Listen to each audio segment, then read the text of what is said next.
Assalamualaikum warahmatullahi wabarakatuh. Perkenalkan, kami dari kelompok 6 ingin menyampaikan materi dari percobaan kami yang berjudul sistem dispersi.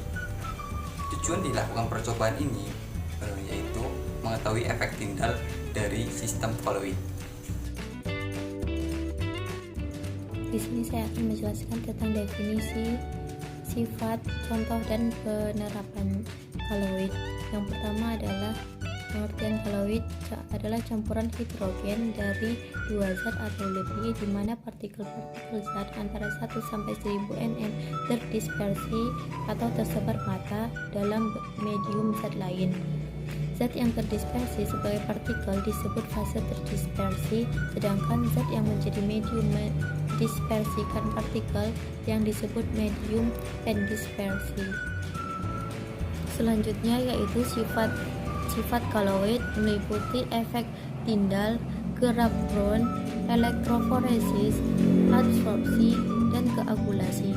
Di sini kami menggunakan efek tindal, yaitu efek yang terjadi jika suatu larutan terkena sinar. Pada larutan sejati disinari dengan cahaya, maka larutan tersebut tidak akan menghamburkan. Hal ini terjadi karena partikel-partikel koloid mempunyai partikel-partikel yang relatif besar untuk dapat menghamburkan sinar tersebut. Sebaliknya, pada larutan sejati, partikel-partikelnya relatif kecil sehingga hamburan yang terjadi hanya sedikit dan sangat sulit diamati. Kemudian yaitu contoh koloid. Yang pertama, asap.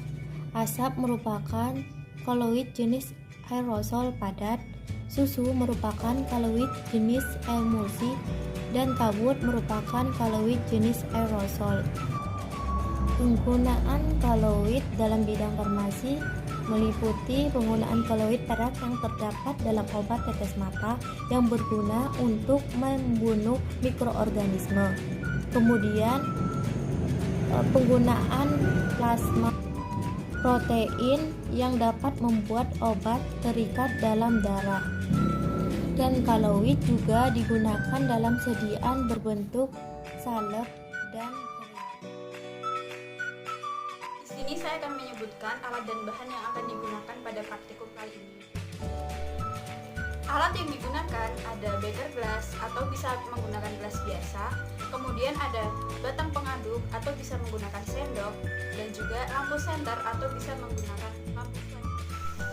Bahan yang pertama adalah air, kemudian ada garam, gula, tepung terigu, kopi, minyak. Pada gelas pertama, dimasukkan garam secukupnya, kemudian ditambah dengan air.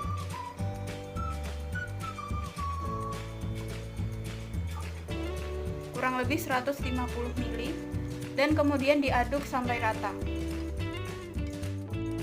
Setelah larut, diamati secara fisik dengan indera penglihatan. Tidak terjadi pemisahan fase dan endapan. Kemudian, dilihat menggunakan senter atau lampu flash. Setelah larutan disinari dengan flash HP, cahaya terlihat jelas, dapat diteruskan pada sisi lain gelas. Saya Raudatul Afida ingin menjelaskan tentang praktek dan cara kerja dari efek tindal.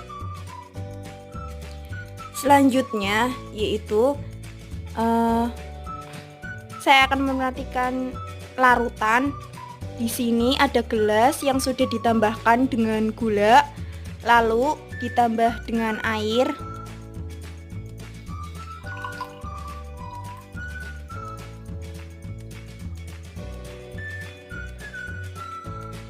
Kemudian diaduk dengan sendok hingga merata.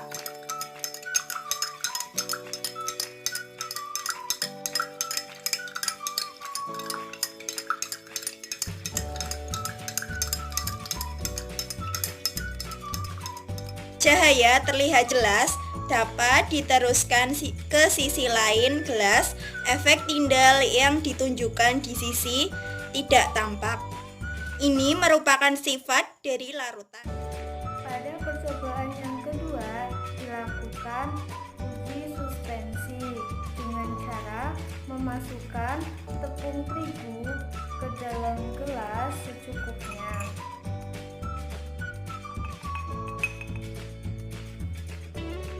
Selanjutnya ditambahkan air secukupnya. Lalu diaduk sampai merata.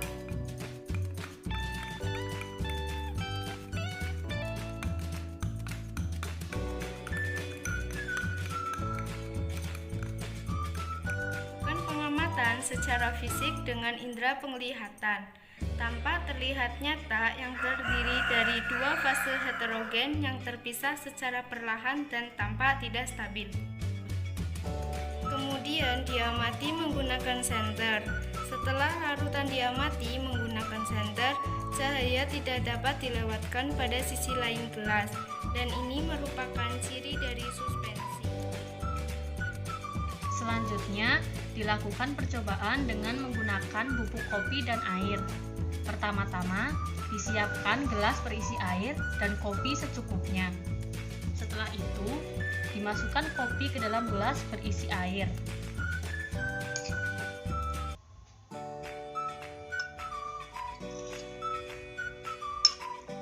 Kemudian diaduk sampai merata. Setelah itu, diamati secara fisik larutan yang terbentuk. Jenis larutan ini merupakan larutan suspensi. Di sini dapat dilihat bahwa terjadi dua fase heterogen yang terpisah secara perlahan dan tampak tidak stabil. Berikutnya, dilakukan pengujian efek tindal dengan menggunakan flash HP. Setelah larutan disinari dengan flash HP, dapat diketahui bahwa larutan suspensi ini dapat mengalami efek tindal karena cahaya dari flash HP tidak dapat dilewatkan ke sisi lain dari gelas, melainkan dibiaskan oleh partikel-partikel dari larutan tersebut. Zat terdispersi berfase cair dan zat terdispersi medium berfase cair. Zat terdispersi berfase cair yaitu contohnya susu, dan zat terdispersi medium yaitu air. Ini contohnya.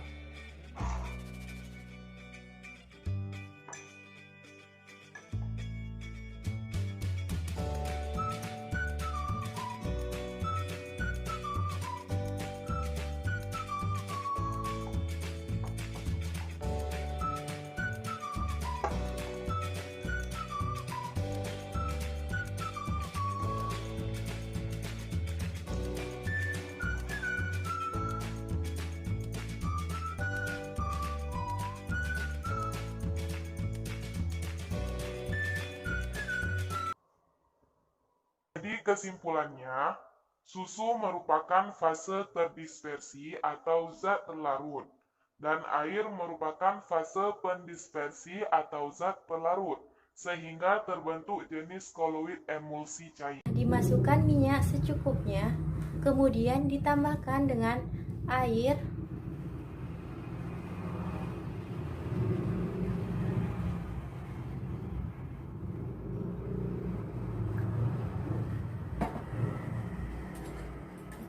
dan kemudian diaduk sampai rata.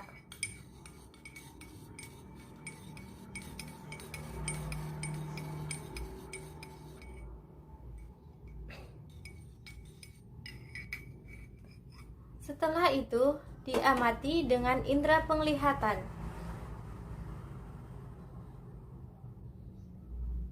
Kemudian dilihat dengan menggunakan lampu flash HP. Cahaya terlihat dan dapat diteruskan pada sisi lain gelas.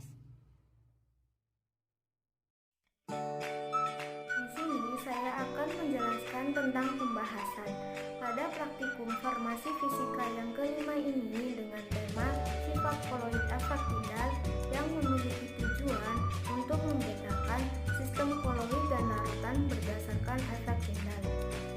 Jika suatu larutan sejati terkena cahaya, maka cahaya akan diteruskan. Jika suatu suspensi terkena cahaya, maka cahaya tersebut tidak akan dilewatkan pada sisi lain gelas. Dan jika suatu sistem koloid terkena cahaya, maka cahaya tersebut akan dihembuskan. Pada percobaan yang pertama, yaitu dispersi molekuler atau larutan sejati, yang dipraktikkan oleh Reza Audria Azhari dengan menggunakan sampel air dan garam, yang menghasilkan air garam dengan satu fase larutan yang jernih dan bersifat homogen. Selanjutnya dipraktikkan oleh Raudatil Afida dengan menggunakan sampel air dan gula, menghasilkan air gula. Di sini dihasilkan satu fase larutan yang jernih dan bersifat homogen. Pada percobaan yang kedua, yaitu dispersi kasar atau yang biasa disebut dengan suspensi. Di sini yang dipraktikkan oleh saya sendiri, India Gayu Ayunda, dengan menggunakan sampel air dan tepung, yang menghasilkan dua fase larutan yang keruh dan bersifat heterogen.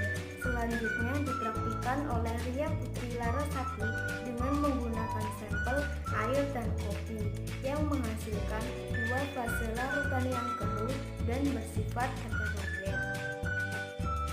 Pada percobaan yang ketiga, yaitu dispersi koloid, yang dipraktikkan oleh Satrio Aditya dengan menggunakan sampel air dan susu, yang menghasilkan dua fase larutan yang keruh dan bersifat antara homogen dan heterogen.